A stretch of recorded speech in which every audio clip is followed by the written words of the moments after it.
कहानी गुब्बारे वाला और उसका सपना। एक छोटे से गांव में एक बच्चा रहता था जिसका नाम मोहन था। मोहन बहुत खुश मिजाज और प्यारा था, लेकिन उसकी एक छोटी सी परेशानी थी। वो हमेशा अपने सपनों को उड़ते हुए देखता था। वो सोचता था, अगर मैं भी आसमान में उड़ सकूं तो कितना मजा आएगा। एक दिन गांव में एक गुब्बारे वाला आया।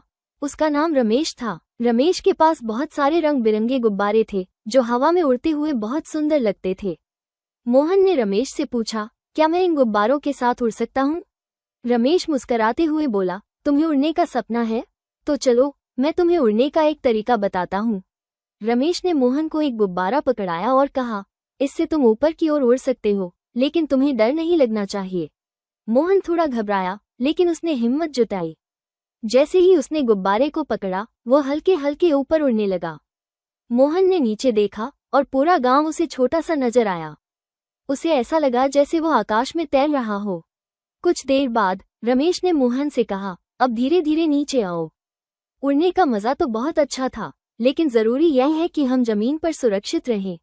मोहन खुशी खुशी नीचे आ गया। उसने रमेश का धन्यवाद किया और कहा, अब मैं समझ गया, सपने उड़ने के नहीं होते, बल्कि उन्हें सच करने के लिए मेहनत करनी पड़ती है। रमेश मुस्कुराते हुए बोला, सही कहा तुमने। तुम्हारी मेहनत और हिम्मत ही तुम्हारे सपनों को सच बनाएगी। उस दिन मोहन ने सीखा कि सपने बड़े होते हैं, लेकिन उन्हें पूरा करने के लिए मेहनत और साहस चाहिए। समाप्त।